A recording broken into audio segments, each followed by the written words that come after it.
Então posso iniciar? Eu vou começar apresentando vocês e aí eu passo a palavra para o senhor, tá bom? Então vamos lá. Boa tarde a todos, sejam bem-vindos ao webinar Violência das Relações Amorosas e sua intensificação em tempos de Covid-19, Impressões Brasil e Portugal. O aumento da violência contra a mulher, principalmente no contexto da pandemia do novo coronavírus, tem preocupado profissionais das mais diversas áreas que atuam na linha de frente da promoção dos direitos da mulher e da família. Mais tempo em casa, restrições de liberdade, convívio mais próximo e duradouro podem ser uma das causas desse aumento em diversas partes do mundo.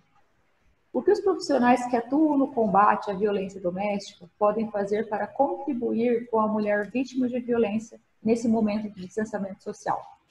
E o profissional de enfermagem tem como intervir nesse cenário, mesmo com o distanciamento necessário imposto pela pandemia?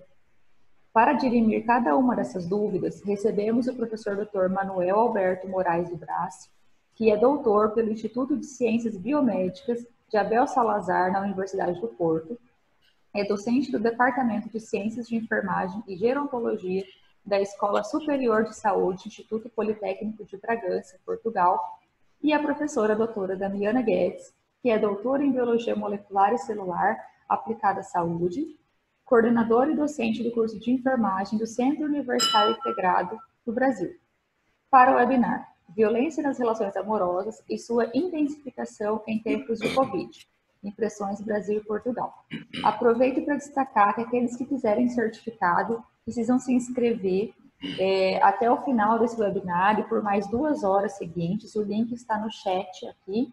E também eu deixei no chat para vocês um outro link para quem precisar baixar o certificado, tá? Então tá o link ali para inscrição e o link para retirar o certificado posteriormente.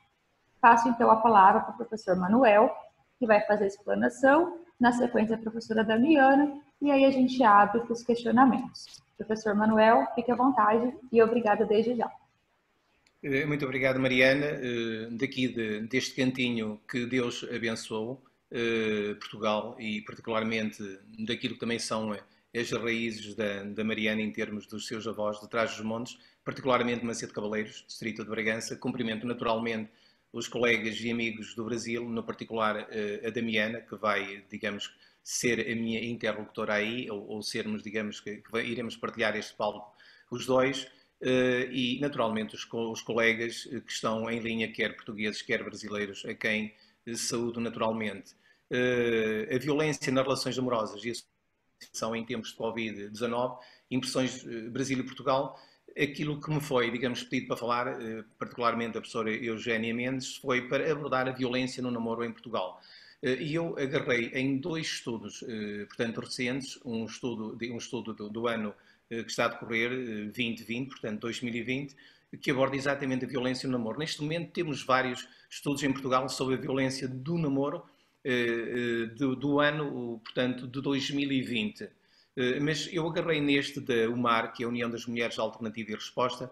É uma organização que desde 76 luta pelos direitos da mulher, não que eu seja, nem que tenha de ser, naturalmente, feminista, mas que achei o estudo interessante e vou agarrar nele. Podia ter agarrado num outro estudo, que é do Observatório Nacional Português para a Violência no Namoro, e que tem estudo de 2020, e os dados praticamente se sobrepõem, de maneira que vou partir por aqui. Dizer que o IPB é uma instituição multicultural, temos sensivelmente 72 países que interagem connosco, portanto recebemos alunos de todo o mundo.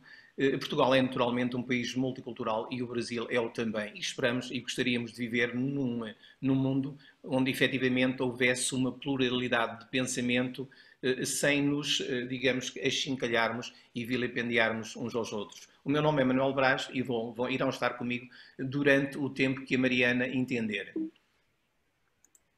A violência é uma questão de poder. As pessoas tornam-se violentas quando se sentem impotentes, quando são, portanto, incompetentes para, efetivamente, resolver as situações. Frequentemente, notícias de violência no namoro chegam até nós pelos meios de comunicação social e, não raras vezes, o desfecho é trágico, culminando, em princípio, na morte de um dos elementos da relação. o que acontece com alguma frequência. Facto é que a violência contra o parceiro ocorre em todo o mundo, independentemente de fatores económicos, religiosos, culturais e sociais. O ciclo da violência, enfim, descrito pela Organização Mundial de Saúde e subscrito aqui por estas duas colegas portuguesas, tem 3 fases: o aumento da tensão, o ataque violento ou o episódio violento e a fase de reconciliação ou lua de mel, se quisermos, que efetivamente se perpetua, nunca chegando efetivamente à reconciliação. Ao longo do tempo, os atos violentos tendem a aumentar a intensidade e frequência, aumentando as consequências negativas para as vítimas e perpetuando-se o ciclo. E agora aparece a crueldade dos números. Portanto, isto é um estudo, e porque estamos na academia, é um estudo de metodologia quantitativa, um estudo descritivo, correlacional, transversal. A amostra, portanto, o levantamento dos dados, o instrumento de colheita de dados foi através do questionário, com 15 questões, 6 categorias sobre formas de violência, com respostas fechadas, agrupadas em 2 dimensões. Primeiro, a legitimação da violência no namoro pelos jovens e a prevalência de indicadores de vitimação nas relações de namoro. E por ser de metodologia quantitativa, digamos que não é possível de contextualizar as situações de violência no namoro e compreender, por exemplo, se algumas delas poderão ser de violência reativa, em resposta a alguma reação violenta que eventualmente tenha existido. Portanto, participação de 4.598 jovens de todos os distritos de Portugal continental e das regiões autónomas de Madeira e Açores. Amostra, portanto, 2.577 raparigas, 56% do total da amostra, rapazes 43%, com 1.975, de notar que 46 jovens, 1%, não responderam relativamente ao sexo, pelo que não foram enquadrados. A idade mínima 11 anos, máxima de 21 e com uma média de idades de 15 anos. Relativamente à primeira, digamos, dimensão, legitimação da violência no namoro. 67% dos jovens não consideram violência no namoro pelo menos um destes itens de comportamento dos quais foram questionados. 26 consideram normal o controle de uns sobre outros, 23 considera a perseguição normal, 16% a violência sexual, 15% tolera a violência psicológica, 14% tolera a violência em redes sociais e 5% tolera a violência física. Relativamente a uma subdimensão, atos de violência mais aceitos entre os jovens, 35% consideram, digamos que aceitável, entrar nas redes sociais do outro sem autorização, 29% consideram que é tolerável pressionar o outro para o poder beijar e 25% acha tolerante insultar durante uma discussão que ocorre ao longo de uma zanga. Depois pulei e passo aqui para denotar que 6% consideram que empurrar ou esbofetear é tolerável. Depois, relativamente à legitimação da violência no namoro em função do sexo. A legitimação, portanto, o tipo de indicador, o controle é legitimado por 34% de rapazes e 19% de raparigas, a perseguição 33-14%, a violência sexual 29% de rapazes e 12% da rapariga consideram legítima e ainda, portanto, a violência física que é tolerável em 8% de rapazes e 4% das raparigas. Depois, a legitimação da violência em função do sexo em termos de remate final. Relativamente à legitimação dos comportamentos de violência, em que a diferença entre rapazes e raparigas é maior, destacamos os comportamentos de violência sexual, particularmente o pressionar para ter relações sexuais. E nesta questão em particular, a legitimação entre os rapazes é 4 vezes superior à de raparigas, 16 versus 4%. Da mesma forma, quando a questão se refere aos comportamentos de controlo, especialmente ao utilizar as redes sociais sem pedir autorização ao outro, a diferença entre rapazes e raparigas também é de notar 42-30%. Depois, indicadores de vitimação. 58% dos jovens que já namoraram reportam terem sofrido pelo menos um destes comportamentos violentos. Violência psicológica, 20%. Perseguição, 17%. Controlo, 14%. Violência através das redes sociais, 9%. Violência sexual, 8%. E violência física, 6%. Vitimação, indicadores mais frequentes relativamente à vitimação, portanto, tipos de violência, insultar durante discussão ou zanga é um indicador acusado por 30% das vítimas. Proibir ou estar a falar, ou proibir de falar com amigos é, enfim, indicador para 23% das vítimas. Incomodar ou procurar com insistência é para 17%. E, já agora, a violência física através de empurrar, esbofetear é um indicador de vitimação em 8% dos casos desta amostra. Indicadores de vitimação por sexo, raparigas e rapazes. Também a violência psicológica. As raparigas, enfim, são aquelas que sofrem mais este tipo de violência, 22% dos casos, contra 16% dos rapazes. Perseguição, raparigas, 19%. 15% dos rapazes, o controle exercido sobre 15% das raparigas e já agora a violência sexual exercida sobre 9% das raparigas contra 6% dos rapazes. Os indicadores de vitimação apresentam números preocupantes entre os jovens, particularmente no que respeita aos comportamentos de controle e de violência psicológica. Neste sentido, 30% das raparigas e 28% dos rapazes reportam já terem sido insultados durante uma discussão ou zanga, e 25% das raparigas e 20% dos rapazes reportaram que já foram proibidos pelo parceiro, pelo namorado, de estar a falar com amigos durante a sua relação, durante a fase, digamos, de namoro. A comparação dos anos, portanto, de 2019 e 2020, relativamente ao mesmo estudo, digamos que em termos percentuais,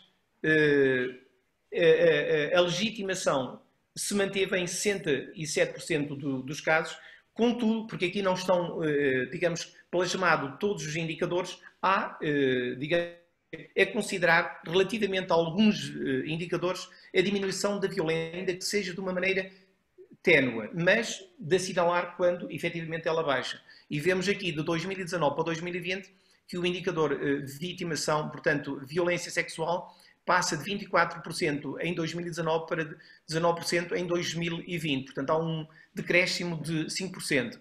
Relativamente à perseguição, passa, enfim, diminui só um ponto percentual, mas passa de 24% para 23%. A violência psicológica de 16% para 15% e a física de 9% para 5%.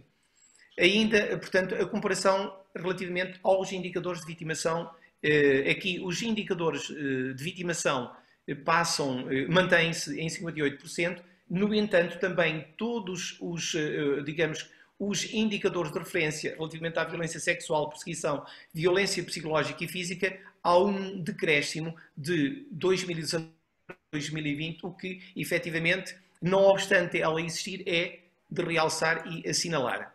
Depois, deixamos agora para trás o estudo de nível nacional e vamos fazer alusão a um estudo de âmbito regional que foi elaborado no âmbito de uma dissertação de mestrado em enfermagem comunitária por Maria do Céu Vaqueiro e orientado por mim e pela professora Adília, e que teve a ver exatamente com a violência no namoro. Portanto, estamos a falar de uma amostra de 180 indivíduos, maioritariamente feminina, 56%, de idades mínimas de 15 e máxima de 18 anos e anos de escolaridade, portanto, aqueles 3 anos antes do salto para a faculdade, portanto, 10º, 11º e 12º anos de escolaridade. A análise dos dados remete-nos para isto: maior presença de violência emocional e verbal do próprio e do parceiro. As percentagens de respostas mais elevadas encontram-se associadas a estes itens, mas atenção que são respostas com uma percentagem brutal, eu diria que inacreditável. Aliás, quando este estudo foi apresentado o ano passado, tínhamos na sala o comissário da polícia de Bragança e ficou espantado com estes números. E os números são exatamente estes. Eu forcei-o a ter relações sexuais comigo quando ele não queria, 96,7%. Tentei pôr os amigos contra ele, 95%. Eu contei coisas aos amigos para os expor contra ele, 94%. E ainda eu destruí ou ameacei destruir alguma coisa dele, de que ele gostava, em 92,8% dos casos. Depois, maior uso de violência emocional e verbal por parte das raparigas, por comparação com os rapazes, e os rapazes tendem a recorrer mais à violência sexual. Os adolescentes de 17 e 18 anos são aqueles que apresentam significativamente mais indicadores de violência sexual, e a violência sexual e comportamentos violentos é mais elevada também em adolescentes de 11º e 12º anos de escolaridade, o que está, digamos que em linha com os estudos nacionais e internacionais relativamente à escolaridade mais elevada e às maiores idades, portanto, consequentemente, maiores comportamentos violentos. 16,1% são fumadores, ou eram fumadores, 59,4% consumiam bebidas alcoólicas, 12,2% eram consumidores de outro tipo de drogas, que não o álcool. As análises correlacionais sugerem o consumo de tabaco se encontra associado positivamente a todos os tipos de violência em análise. O consumo de álcool encontrou-se positivamente correlacionado com a violência emocional e verbal, comportamentos de ameaça e abuso relacional.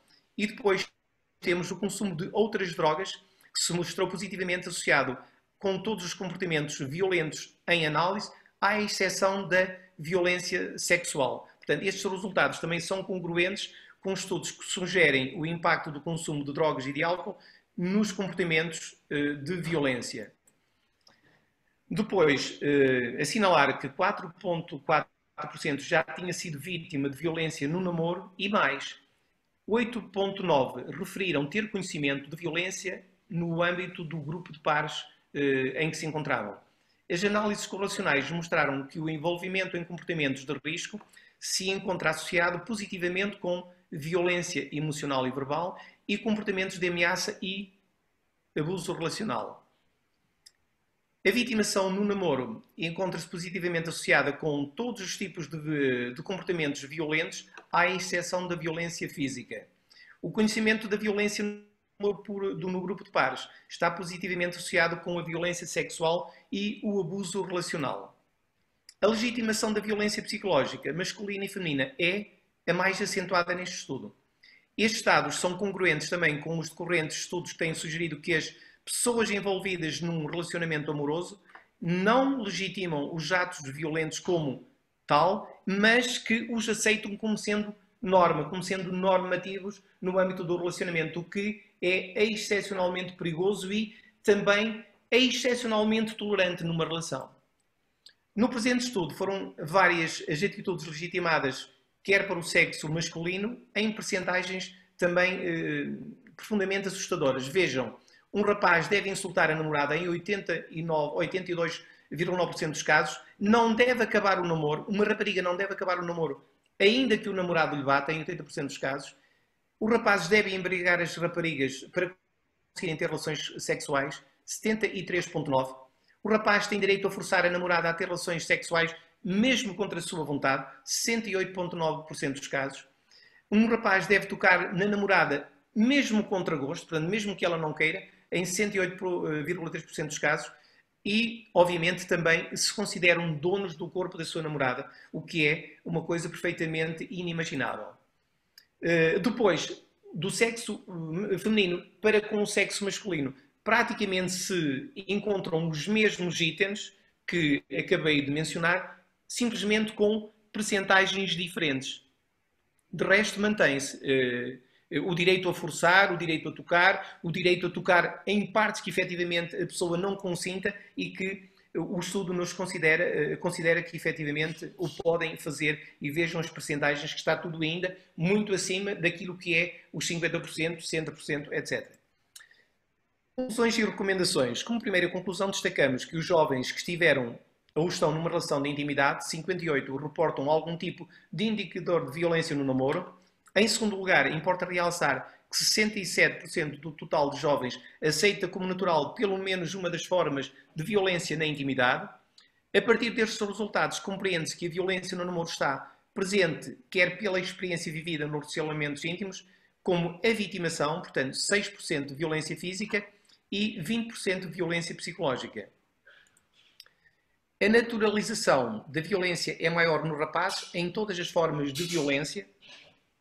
Os comportamentos de controle apresentam-se como mais legitimados por jovens de ambos os sexos, 26% dos casos, a violência nas redes sociais, enquanto dimensão relativamente nova, mostra resultados já bastante preocupantes. Legitimação de 14%. A perseguição compreende um conjunto de comportamentos que é legitimado tanto por rapazes, 33%, como por raparigas, 14%. Portanto, este tipo de indicador é extremamente preocupante também. Estes resultados, enfim, são importantes enquanto docentes, enquanto pais, enquanto mães, enquanto encarregados de educação e também para a própria sociedade como um todo. Particularmente porque nos indicam o panorama real da sociedade portuguesa e também no particular da nossa realidade regional, mostrando a necessidade de intervir aos níveis da prevenção primordial através de políticas que efetivamente consigam condicionar positivamente este aumento crescente, ainda que tenha neste estudo diminuído ligeiramente, que é a violência nas relações de intimidade, e a nível da prevenção primária, portanto, incentivando naturalmente a educação para a saúde. E agora, porque eu não gosto de terminar desta maneira, o namoro é e deve ser sobretudo amor. E como tal, poderíamos afirmar que amar é o ato mais antigo do mundo. Contudo, tudo quanto se relaciona com o amor e o sexo marca vincadamente a nossa personalidade, o nosso bem-estar e inclusive a nossa história, com mais intensidade do que qualquer outro aspecto da nossa vida. Diria que pensar sobre o amor e a sexualidade é pura perda de razão. A plasticidade do amor e a sexualidade tem múltiplas facetas. A fraternidade, o carinho, a dependência, o ciúme e a atração sexual, o desejo e o sentimento de posse e poder, que é perigoso.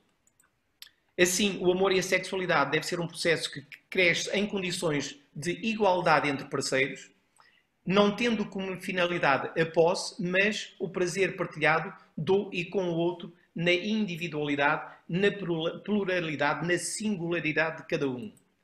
A escola constitui-se como um espaço privilegiado para se abordar e desenvolver o tema da educação sexual, pois, além de ser o local onde os jovens passam a maior parte do tempo, será certamente o espaço onde surgem os primeiros estímulos neste âmbito, sendo por isso necessário, nesta fase, o desenvolvimento de competências essenciais para a vida.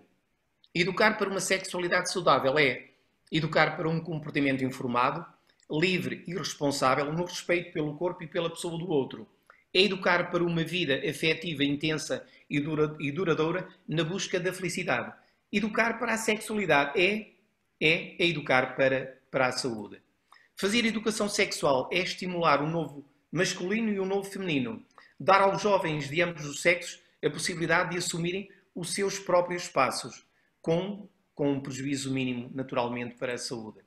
Este tipo de educação deve facilitar a construção do conhecimento da sexualidade nos planos biológicos, psicoafetivo e social, a aquisição de atitudes positivas e de comportamentos de respeito e responsabilidade nesta esfera, livre de elementos discriminatórios de género, e a vivência de relações interpessoais equilibradas e satisfatórias. Importa, em nossa opinião, que se forneça aos jovens uma adequada e fiável educação para a saúde e serviços de saúde sexual e reprodutiva acessíveis e de qualidade, e que se garanta, sobretudo aos jovens, o direito à privacidade, ao sigilo e à confidencialidade. A educação afetiva e sexual deve entender-se então como um direito de meninas, de meninos, de jovens, adultos e idosos, onde devem colaborar a família, a escola, a saúde e outros técnicos que, embora com funções diferentes, devem complementar-se. Estamos a terminar e não trouxemos aqui soluções práticas. Pretendemos tão só uma reflexão sobre a violência em relações de intimidade, no particular no namoro, gosto humano, e descobrir a porta de saída para uma felicidade possível. Se o conseguimos, está cumprido um pouco do nosso dever de ajudar a preparar os jovens para uma vida sexual saudável e sem violência. Como em tudo na vida, é aos jovens que cabe decidir. Decidir entre o bem e o mal é uma imagem, entre a felicidade e o sofrimento, entre a saúde e a doença. Nós temos de disponibilizar os meios e acreditar nos resultados. Mas porque o namoro é e deve ser sobretudo festa e alegria, fiquem com memórias da minha juventude e com um vídeo que é vosso, é nosso, é de todos. Bem-ajam.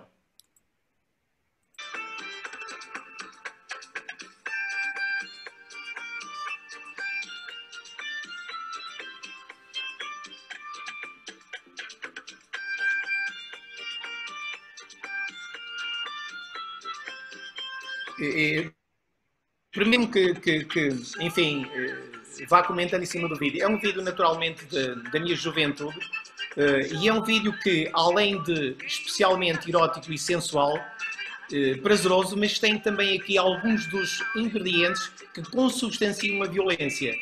E se quisermos, a discriminação. Se quisermos aquilo que hoje está tão em voga e que eu não subscrevo de todo, mas que está aqui também plasmado, que é essa componente racial. E que no fim do vídeo, porque efetivamente se trata de amor, o amor, digamos que tudo vence e no fim o vídeo é feliz, é soberbo e o vídeo é vosso. É vossa, é a nossa língua, é a nossa juventude.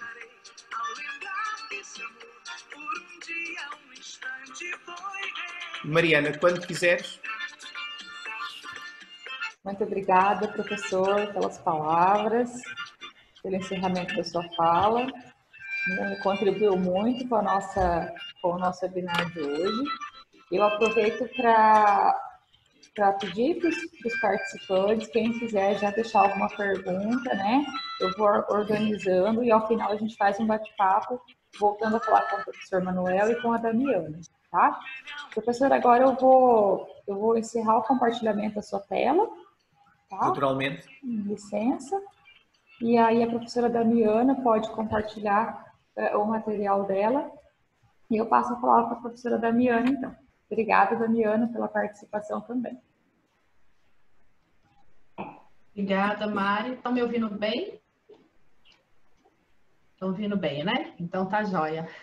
Primeiramente, gostaria de agradecer a professora Franciele, né, não está aqui conosco, mas fez toda essa mediação para que acontecesse hoje, e o professor Manuel, a gente poder estar aqui, né, o professor André, a professora Eugênia também, que nos recebeu tão bem aí no Instituto Politécnico de Bragança, e numa conversa muito produtiva a gente viu essa questão em comum, né, a questão da violência em tempos de Covid, né, então a gente vai trazer justamente essas impressões entre Brasil e Portugal, e principalmente a questão do isolamento e um outro problema de saúde pública que está vindo aí também, se a gente não começar a pensar e falar sobre isso, né? Porque não adianta a gente pensar só no Covid, mas a gente precisa pensar na questão de saúde pública como um todo. E aí, para começar a trazer um pouquinho dessas impressões, Brasil e Portugal, nós tivemos no Brasil uma questão que a Organização Mundial de Saúde, em abril, né, foi a primeira vez que se lançou a primeira discussão, final de março, na verdade, foi 30 de março, a Organização Mundial de Saúde soltou a primeira nota falando que era importante que o mundo se preocupasse com a violência doméstica, além da questão do Covid, que se estava se apresentando um índice alarmante e que poderia ter realmente dados muito preocupantes até o final da pandemia.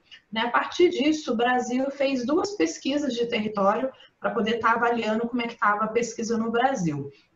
E aí são esses dados que a gente vai estar discutindo um pouquinho aqui hoje, o que foi feito já pelo Ministério da Saúde, né, e pelo Ministério de Segurança e Defesa no Brasil, que a gente vai estar conversando. Para a gente começar a entender um pouquinho sobre violência, né, talvez todo mundo que está nos assistindo não saiba que violência ela vem caracterizada como 5 parâmetros. Não é o ato só da violência física, não é o ato só da violência sexual, né, mas a gente tem a violência patrimonial, a violência psicológica e a violência moral, né, e essas violências no Brasil ela é regulamentada por lei, né, a Lei Maria da Penha, né, que foi realmente a mulher que fez toda a trajetória no Brasil sobre violência e com respaldo com violência no Brasil. E essas violências, apesar de às vezes até os últimos anos elas não serem tão bem caracterizadas, cada vez mais elas têm entrado em dados estatísticos, além da própria violência física, né? Mas a violência psicológica, a violência moral, o quanto isso tem sido agressivo para as mulheres nas relações de namoro, nas relações de casamento, de modo geral. Essas violências, eu não vou caracterizar todas elas, a gente vai falar um pouquinho delas bem rápido para se ater mais aos dados, né? A violência física, né, exatamente como os dados que o professor mostrou, é o ato mesmo da violência contra o outro, né? Chegar a vias de fato de machucar, agredir o outro, estrangular o outro propriamente dito, tortura, né, humilhação, queimar com cigarro e outras coisas absurdas. Já a violência psicológica é aquela que, na verdade, é o ato de falar, né? Esse ato de você estar falando, diminuindo, principalmente nessa questão de isolamento que nós estamos vivendo, você trabalha com a questão da autoestima, né, da pessoa, você trabalha da questão do olhar do outro sobre si mesmo e sobre o mundo, porque agora ele está no isolamento, ele não tem acolhimento ali dos seus conhecidos, então ele acaba tendo uma questão de autoestima envolvida também. Deixa eu passar aqui, travou? A violência sexual, né, propriamente dito, que é a que a gente ouve mais aí na mídia, né, a questão do ato de querer ter relação sexual sem autorização, sem o consentimento do outro, o ato de embebedar o outro para conseguir ter relação sexual, né, o ato de forçar, fazer chantagem, suborno com o outro para poder tirar proveito de uma questão de sexualidade. A questão patrimonial, né, que no Brasil tem umas que tem, é um dos dados que está trazendo bastante alarmante essa questão de violência patrimonial, mas a mulher está retida dentro de casa e ela está ficando desempregada, então ela não está tendo dinheiro e ficando submissa a esse namorado, a esse marido por questões econômicas, está totalmente dependente dele, ele não está pagando a pensão, e aí ele começa a fazer chantagem com ela de várias formas possíveis, e agora não, mas a gente teve, no primeiro momento, o fechamento também das questões judiciais, então ela não conseguia procurar ajuda nem judicial, né, porque a questão, por exemplo, de pensão ou ajuda financeira precisa de questão judicial, até então as varas estavam fechadas, agora que voltou, pelo menos fazer atendimentos online, e a violência moral, né? Que é aquela que expõe, aquela que denigra a imagem, que aí vem com a questão da rede social, o quanto que a rede social, um pouco diferente do que o professor Manuel mostrou, mas no Brasil nós tivemos um pico absurdo, né, de violência moral em redes sociais, na exposição da mulher nas redes sociais, e do homem também, injúria, xingamento, eu acho que é público, então eu posso falar o que eu quiser sobre o outro e ninguém nunca vai saber que fui eu, né? O quanto que a violência moral acaba trazendo realmente dano para essa mulher como um todo. Eu queria convidar os nossos participantes, eu vou copiar o link, vou colocá-lo no chat para gente, se vocês podem estar respondendo esse questionamento. Deixa eu voltar aqui. Ai, peraí, cadê o chat? Deixa eu só tirar do compartilhamento de tela. Aqui.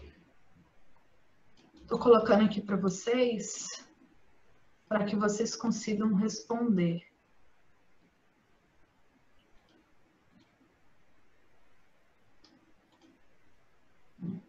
Peraí. Ai, não. Deu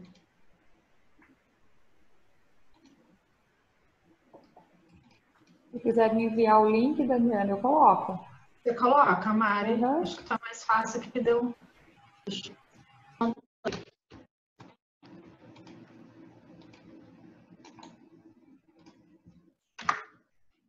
Isso. Senão eu vou ter que tirar do compartilhamento aqui da tela.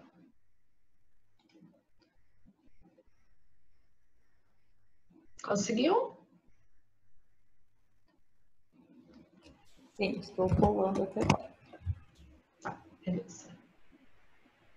Está disponível.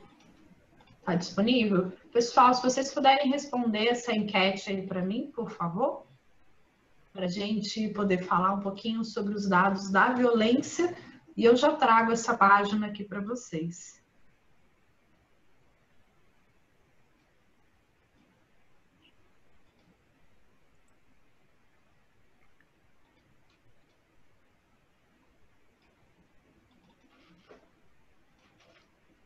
Acho que vai começar a ficar disponível aí para vocês. Está dando para ver os resultados já? Está dando para ver, Mari? Não, ainda aparece para mim só o link. Tá, ainda. Então, deixa eu ver aqui.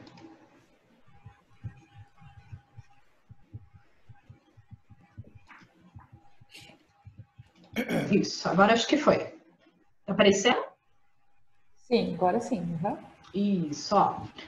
São pouquinhas perguntas, né? Nós tivemos 8 pessoas aí respondendo, trazendo quem é de Portugal e quem é do Brasil, né? Para a gente ter uma ideia. E aí eu fiz algumas perguntas que são alguns dos norteadores, né? Que as perguntas sempre estão trazendo aí as perguntas iniciais. Durante quarentena, eu tive um caso de violência doméstica na minha família, né? Então aqui a gente tem respostas de Portugal e do Brasil. Nós tivemos até o momento Brasil não, Portugal também não teve nenhum caso na família. Durante a quarentena, eu ouvi algum caso de violência entre meus amigos ou meus vizinhos. A gente teve o Brasil com sim, Portugal com não e aqui Brasil com não. Né? Então vejam vocês, nós tivemos 11 pessoas respondendo. Nesse curto espaço de tempo que nós estamos, algumas pessoas ouviram violência, né? Você está dentro da sua casa, você ouviu algo do seu vizinho, você, às vezes, infelizmente, às vezes pode ter tido alguma situação de família, ou às vezes do seu elo ali de amigos, você ficou sabendo. Então, a violência está muito mais próximo da gente do que a gente imagina, né? A gente acha que a violência só está ali na mídia, a violência não está perto de nós, e pelo contrário, ela está muito mais próximo do que a gente imagina, então a gente precisa ter esse olhar para a violência como algo realmente muito sério, né? E aí, trazendo para as mídias sociais, nós tivemos no Brasil um aumento entre fevereiro e abril de 431% dos casos, sabe? É um dado muito alto, né? Um dado, assim, muito gritante da relação da injúria, da exposição, né? Não é física, mas é moral da mulher, o percentual que nós tivemos aí somente em 3 meses acontecendo relacionado à violência. E nesses primeiros casos, é justamente essas perguntas iniciais que eles fizeram, né? Se você sabia de algum caso, e depois eles partem sabendo como é que eles ficaram sabendo. Se foi na mídia, ou se ele ouviu um grito de dentro de casa, ou se ele escutou algo sobre violência acontecendo, ou se foi um familiar que pediu ajuda para ele, e aí esses dados foram tabulados a partir dessas iniciais que eu trouxe só para a gente entender que isso realmente está acontecendo. O professor Manuel já trouxe aí para a gente, né, a divisão que nós temos hoje das fases da violência, e as fases da violência, ela vem muito um ciclo vicioso, né? É aquele primeiro momento que fez alguma coisa, o namorado deu um grito, o namorado deu um empurrão, ele reclamou da tua roupa, e você acha que tudo aquilo é insignificante, você não dá muita importância que está tendo um tipo de violência. Ah, não, ele não quer que eu use essa saia curta,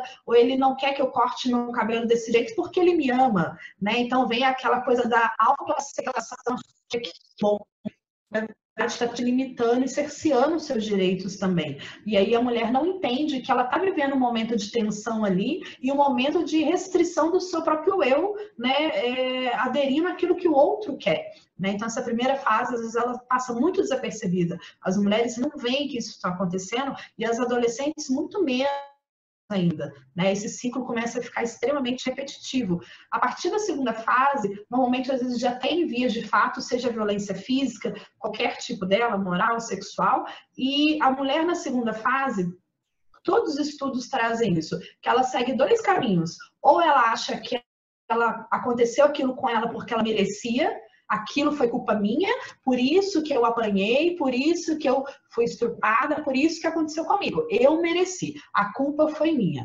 Ela aceita aquilo como culpa dela e ela começa a negar que o outro que fez algo de violência com ela, ou ela vai seguir para um segundo caminho, que é reagir e buscar ajuda, buscar apoio, né? Buscar polícia e outros mecanismos para realmente ela ter apoio.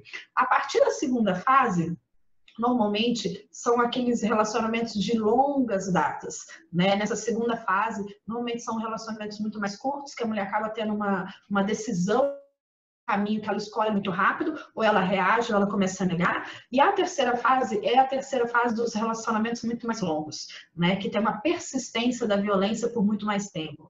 Que a mulher realmente ela apanha, ela sofre violência, ela sofre estupro, e depois quando esse homem volta, ou essa mulher volta, ela acha que ela está em lua de mel e ficou tudo bem, e ele vai melhorar, e nada mais disso vai acontecer, e passa e volta tudo de novo.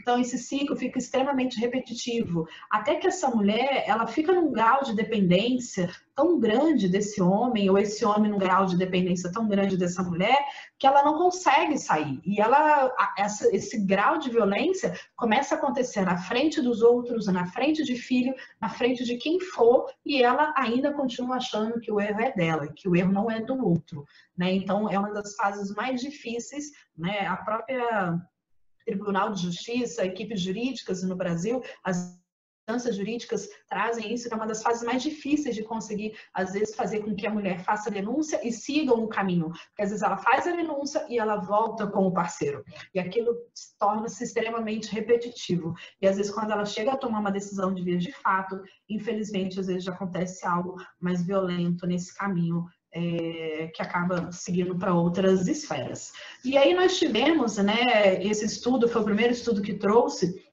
a ONU trouxe nas Américas, de modo geral, né, os dados são um pouco diferentes de Portugal, realmente mostrando isso, que em março que precisava ser feita alguma coisa relacionada à violência, porque senão a gente vai resolver o problema do Covid, mas a gente vai ter outros problemas sociais muito mais sérios vindo junto aí também, como uma questão da violência contra a mulher, não só no Brasil, mas na América Latina como um todo. E aí, um desses panoramas que foi feito pela ONU traz aqui o Brasil, né, como 50% do aumento dos casos. Isso foi em março, né? 50% dos casos do aumento do Covid não, da violência contra a mulher. E em março, quando esses dados foram apresentados pela ONU, nós estávamos exatamente no Brasil há 15 dias somente de isolamento. Né, já teve um aumento de 50% dos casos, sendo que o estado do Rio de Janeiro, onde que teve maior aumento, né, significativo aí dos dados, né, tem os outros países de modo geral, e isso trouxe uma preocupação muito grande, que o serviço não precisa receber denúncia sem saber o que fazer com essas denúncias. Tá, então a gente vai receber as denúncias, o que nós vamos fazer com essas mulheres? Qual vai ser o caminho que vai ser tomado com essas mulheres? E aí é um outro problema que a ONU trouxe, é o seguinte, estamos recebendo os problemas, mas nós não pensamos em estratégia de saúde pública do que fazer com essas mulheres. Vamos tirar elas de casa e vamos levar para onde?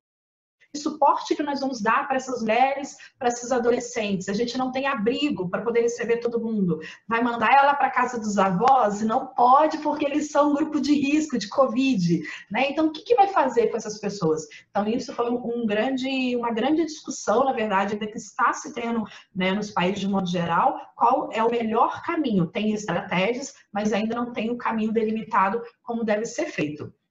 Então, a quarentena e o isolamento de modo geral e o distanciamento trouxe um aumento significativo de violência para as mulheres, e aí não só no namoro, mas as mulheres que já namoram e moram com seus companheiros, que são casadas ou não, e aí trouxe uma outra violência junto com a mulher, violência com a criança que está junto com essa mulher, e que é ou não filha desse companheiro que está com ela, né? A potencialização da violência com a criança também está acontecendo, né? A questão da própria instabilidade social, as questões sociais, a questão financeira, da falta do emprego, esse homem perdendo a questão do poder, né? Ele perdendo o poder ali de elo da família, o provedor, ou ele realmente a fonte, e de repente ele fica desempregado dependente dessa mulher, ou os dois estão desempregados dentro de casa, então isso potencializa mais ainda as questões de violência. E aí eu vou convidar vocês também, ô Mari, se você conseguir colocar o link aí para mim, relógio da violência. Se você conseguir, eu acho que eu consigo compartilhar ele aqui para eu fazer junto com vocês. Se você quiser me mandar, eu coloco. Ou se você conseguir. É porque eu vou. Ah, ele está aberto aqui, ó. Eu vou ir por página. Ó, tá aparecendo? Sim. Ó, esse é um site nacional, tá? Mas ele agora já começou a ter dados internacionais também, tá, professor Manuel? E ele é por segundo. A questão da violência por segundo no mundo. Esse site, ele foi feito a partir do Instituto Maria da Penha, né? O Instituto Maria da Penha que trouxe toda a origem e realmente a distribuição, a questão jurídica sobre as leis contra mulheres, foi para ela, pela equipe dela, né, e epidemiologista, que tem esses dados em tempo real, né? Então, trago vocês para ver esse site, porque assim, é muito assustador quando a gente começa a ver os dados, né? Então, aqui, ele não para esse reloginho, né? A questão da violência física, e aqui, ó, ameaça com arma de fogo ou faca, a quantidade por minuto relacionada à mulher, a quantidade de espancamento, tentativa, estrangulamento no Brasil, tudo a cada aqui ele vai dando tempo, né, a cada 22,5 segundos. Para cada tipo de violência que você muda, ele dá a proporção temporal, a quanto tempo isso está acontecendo no Brasil, e registro. Esses registros são todos baseados no telefone 180, que é de violência no Brasil para denúncia, né? Então ele fica, esses dados são em tempo real, então por isso que a gente tem essa mudança significativa. E aqui embaixo ele vem trazendo, né, esses dados separados, que é o que a gente consegue alterar lá em cima e visualizar em tempo real, né? Então, assédio, né, a questão de número de vítimas, e a gente consegue já ver a nível mundial também esses dados acontecendo, né? É um site que foi validado agora pela OPAS, né? E aí isso a gente já tem conseguido visualizar a nível das Américas de modo geral. E isso é bem assustador, esses dados de modo geral, que faz a gente analisar que a violência está muito maior do que a gente imagina. E essa violência, além de trazer o ato da violência para a mulher, como eu acabei de colocar, a gente vai ter alguns problemas que a gente precisa analisar ali como um todo, que alguns médicos, psiquiatras, alguns psicólogos têm trazido como problema de quarta onda aí do Covid, né, que é a questão emocional, né, a questão da saúde mental, né, e a saúde mental das mulheres vindo associada à questão da saúde física, né, a questão moral que ela está sofrendo ali. E associado com essa mulher, porque alguma dessas garotas, dessas jovens já tem filho com esses companheiros, a questão da violência com a criança, gerando dois problemas de saúde mental. As crianças não estão indo para a escola, as crianças estão em casa com essas mulheres e com esses rapazes sofrendo violência e às vezes até abuso sexual também, alto índice de depressão, ansiedade e estresse pós-traumático de Covid, né? Que é uma... E aí, né? Aí como tem trazido como sendo um problema de quarta onda mundial, que nós vamos ter que, infelizmente, colher, né? Não só com a mulher, mas a população de modo geral, mas as mulheres um pouco mais. E aí os últimos dados que saiu agora no Brasil, relacionado à violência de modo geral, trouxe assim, significativo exatamente como Portugal, né? A questão do crescimento que nós tivemos de 2019 para 2020, a questão do feminicídio, a questão do número de mulheres que fizeram denúncia, o número de mulheres que vêm sofrendo violência. Nós tivemos um crescimento de feminicídio no Brasil, tanto de meninas como de mulheres, de um modo geral, de 22,2%. Né? E isso foi em todas as unidades da federação, né? Não teve um estado específico, teve um crescimento em todas as unidades da federação no Brasil. Esse aumento também vem com um grande aumento do registro de lesão corporal, né, em decorrência da própria violência, alto índice de estupro e estupro a vulnerável também, né, esse vulnerável, essa correlação que eu acabei de fazer, seja filho desse parceiro ou não, isso acontecendo. Em contrapartida, nós tivemos também uma diminuição do número de medidas protetivas sendo solicitadas por essas mulheres.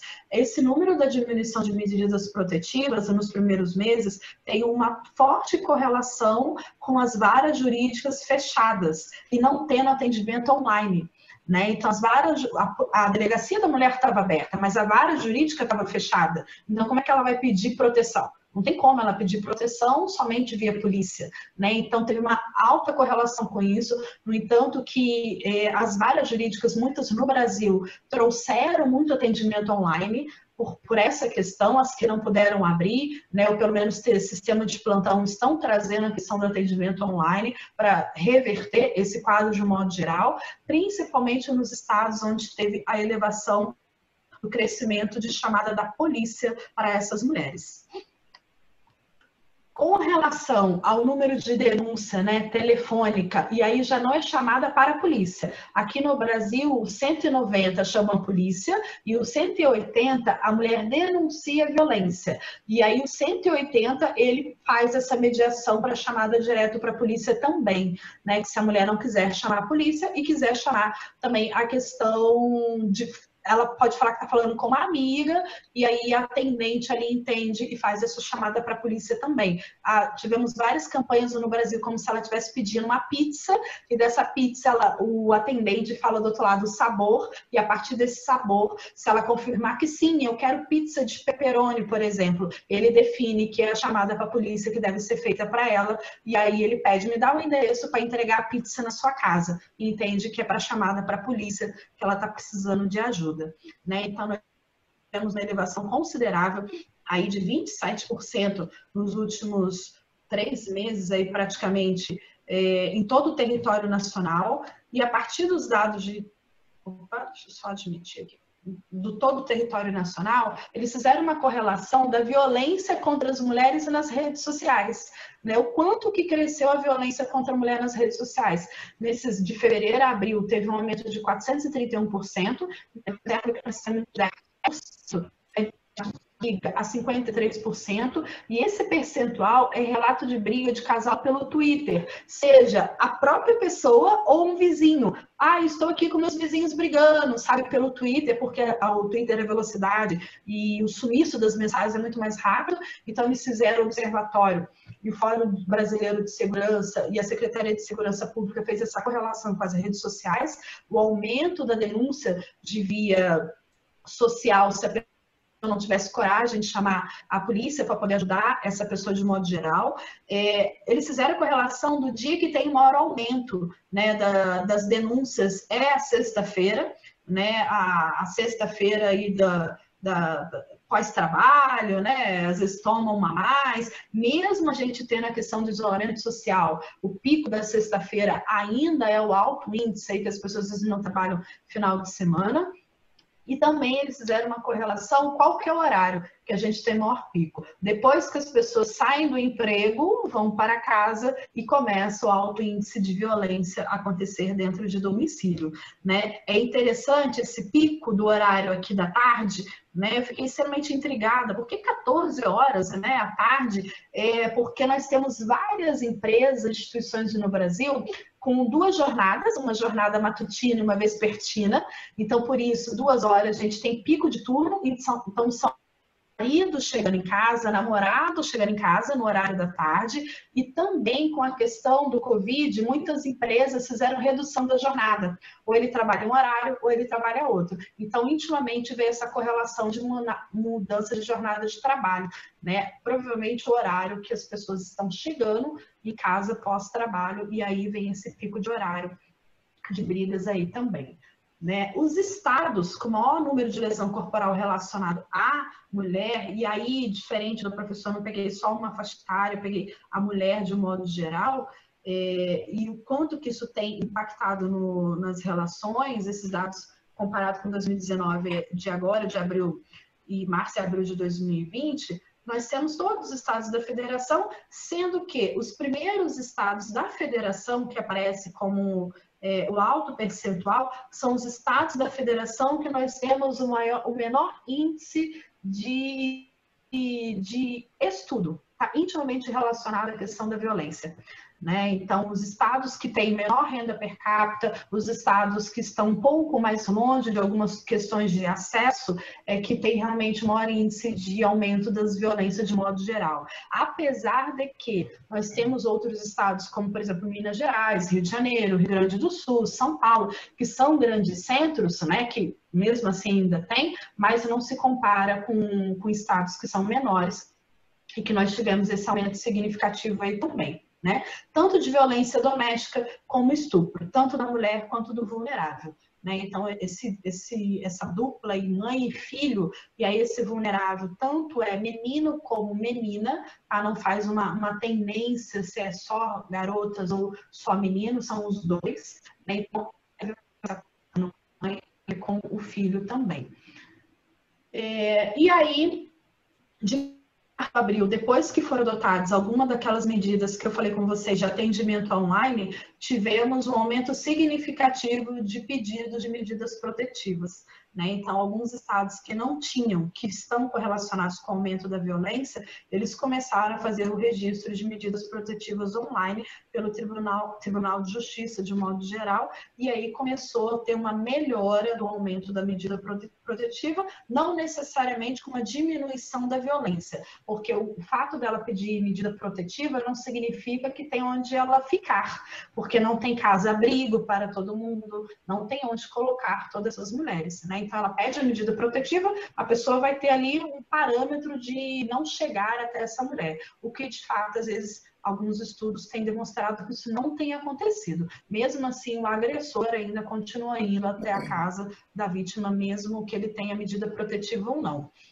E agora, mais recente, agora nós tivemos, bem recente mesmo, em junho, a partir desses dados, que é antes de junho, com a questão do OMS no Brasil, foi feita uma portaria realmente de assistência à violência doméstica familiar e à mulher de modo geral, onde tanto o Ministério da Saúde, né, Secretaria de Desenvolvimento e a Fiocruz traz algumas estratégias como proposições para poder minimizar a questão da violência, né? Não são decisões finais, mas são estratégias. Dentre essas estratégias está definir um local de abrigo para essas mulheres, realmente saber onde que, além do local que ela vai fazer a denúncia, seja o 190, seja o 180, para onde essa mulher vai ser direcionada. Se essa mulher tiver uma questão relacionada à questão de renda pelo Covid, por ela ter perdido o emprego, ela ter uma questão social, se há algo social que também possa ser feito para ela e para esse filho.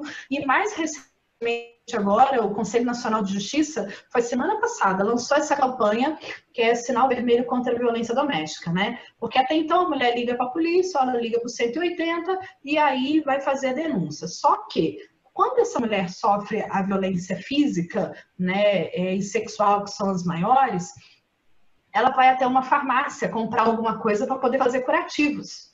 Ela vai até o posto de saúde do bairro, né, a farmácia que seja menor, curativos daquelas lesões, seja maquiagem para poder tampar, seja um soro para poder limpar. E aí o Conselho Nacional de Justiça lançou essa campanha em todo o território nacional, que ela pode fazer um X na mão com um batom ou uma caneta vermelha, ela mostra para o atendente da farmácia, ele entende que é uma denúncia de qualquer tipo de violência e o atendente chama a polícia para essa mulher ali na farmácia mesmo, né? Então, essa campanha recente, saiu agora, né? Tem várias mídias sociais já trazendo essa campanha do X, do batom, e principalmente trazendo, só passar aqui, trazendo essa concepção, peraí, já volto, essa concepção, a quarentena não precisa ter violência, né? A gente não precisa ter violência na quarentena, né? E várias empresas, né, que eu trouxe o Encarte, que é uma empresa que vende eletrodomésticos pela internet, né, que você pode, que é a Maísa, né, uma loja de bastante magnitude aqui no Brasil, que você pode estar comprando eletrodoméstico pela internet, e ela lançou essa campanha que tem uma colher no site dela que você liga, aperta nessa colher e ela imediatamente faz a sua chamada no site dela para o 180 para que você faça denúncia de violência doméstica se você está sofrendo em casa. Então, assim, começou-se a ter mobilizações também de empresas, como a empresa que vende eletrodomésticos, né? Não tem nada relacionado à saúde pública de um modo geral, mas realmente trazendo essa questão, né, que a gente mete a colher realmente onde precisa para ajudar uma mulher, ou um homem, ou uma criança que esteja com violência. Eu pulei só uns slides aqui, voltar, Mari, as referências que eu utilizei, e aqui não podia deixar de agradecer, né, toda a equipe do Instituto Politécnico de Bragança pela acolhida que foi fantástica realmente para a gente trazer essa discussão hoje aqui. Obrigada, Damiana, pela sua fala. Agradeço novamente ao Centro Universitário Integrado, na presença da professora Damiana, pela proposta, ao professor Manuel também, do Instituto Politécnico de Bragança, por falar com a gente. Damiana, eu vou pedir que você deixe, por favor, o slide das referências Sim. Compartilhado aqui. Tem uma pessoa que gostaria de ter as referências para claro. ela anotar. E antes de eu encerrar, nós temos uma pergunta. E é para você, Damiana. Como é encarada no Brasil a violência doméstica sobre o homem? Eu tô copiando as referências, peraí. Ótimo. Ó, tô copiando esse conceito aqui. Tá. Ô, Mari, a violência doméstica. Quem tem o nome da pessoa? Eugênia Mendes. Ah, ó, coloquei as referências aqui, tá? Ó, no bate-papo, eu coloquei para todo mundo. Ótimo, Tá? obrigada. Deixei as referências. A violência contra o homem no Brasil, ela ainda não tem um olhar muito específico que o homem está sofrendo violência. Até mesmo porque as nossas taxas no Brasil, a maioria ainda é do sexo feminino, essa violência. Uma discussão que está se começando no Brasil precisa se tratar o agressor. Né? Não o homem que sofre a violência, mas o homem que faz a violência. E isso, talvez, falar para todo mundo que está nos escutando aqui agora, pode parecer muito estranho. Ah, peraí, mas eu que apanho, você quer tratar o outro que bate? Mas esse que bate, se ele não for tratado, ele vai continuar fazendo. Ele vai se replicar, ele vai trocar de companheira, ele vai trocar de namorada e ele vai continuar fazendo. Então, ele precisa de tratamento, sim, né? Então, nós não temos ainda dentro da Política Nacional do Homem, a Política Nacional do Homem ela é muito recente, ela tem uns 8, 9 anos, a gente ainda não tem, dentro da Política Nacional do Homem, diretrizes para esse agressor e para esse que é o agredido. A gente não tem isso ainda definido no Brasil, um acompanhamento, como que vai ser o tratamento para ele, até porque ainda tem uma coisa muito machista, né, do homem lá falar na delegacia, olha, eu quero fazer um boletim de ocorrência que a minha mulher está me batendo. Ainda tem uma coisa muito machista relacionada a isso, tá, professora Eugênia? A gente não tem isso no Brasil ainda. Mais alguém, gente? Gostaria de fazer alguma pergunta? Tenha à vontade. O pessoal está tímido hoje. Mariana, se me permites, digamos, como intervenção, parabéns à Damiana, que trouxe aí, digamos, que números relativamente à violência pós-Covid ou durante o Covid no Brasil. Neste momento, em Portugal, estive a pesquisar e não temos ainda estudos de nível, de âmbito nacional que, enfim, configurem o aumento de violência, embora haja estudos da OMS para a região europeia e onde, efetivamente, os estudos indicam que houve um aumento, também exponencial, um aumento de 60% dos casos por comparação, digamos que antes da exposição ou antes do confinamento. Contudo, também é de realçar outra coisa que nos fez, ou que nos trouxe, digamos que este confinamento, foi a diminuição em Portugal, sim, de 40% dos crimes cometidos na rua. As Sim. pessoas tiveram de se recolher. E em casa, obviamente que quando estamos confinados, e especialmente quando o espaço físico, mas isto é, digamos que é da literatura, é dos clássicos, quando estamos confinados, algum espaço particularmente físico e, obviamente, onde as multidões ou onde há mais pessoas, que mais cedo ou mais tarde vai acabar por aflorar o atrito, por, digamos que, emergirem as tensões. Tanto mais quanto elas, digamos que, se tiverem vindo, digamos que, a silenciar ao longo do tempo. Se repararem, quando há, digamos que, o número de divórcios em Portugal, e creio que no resto do mundo, como o caso da China, aumentou depois do confinamento, não durante o confinamento, porque efetivamente durante o confinamento, à semelhança do que dizia a Damiana, a parte judicial não está, digamos que, disponível para atender. Portanto, e também se foram acumulando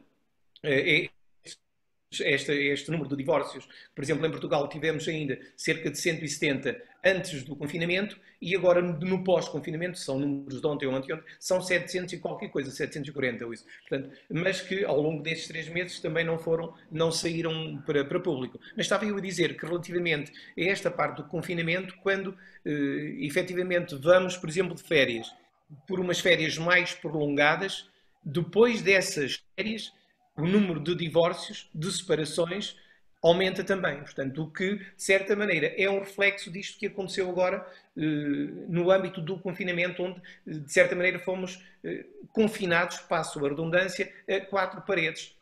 e onde efetivamente as tensões vêm e vêm por vários fatores. Portanto, o ciclo, digamos, do modelo da espiral de violência tem a ver com a parte individual, a parte relacional, a parte comunitária e também a parte social. Portanto, e há ali como uma convolução de fatores que concorrem para que efetivamente a determinada altura a explosão, a última das fases, a última não, a segunda das fases aconteça e isso parte efetivamente para a violência.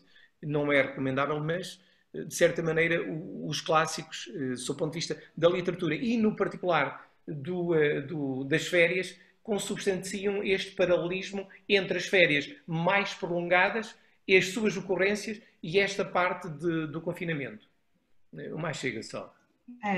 É uma questão que tem tido muita discussão relacionada à violência, além da violência, da questão da espiral, do espaço, né, que está todo mundo confinado, a questão também da violência da mulher e dos idosos, porque o grupo de risco também não pode sair.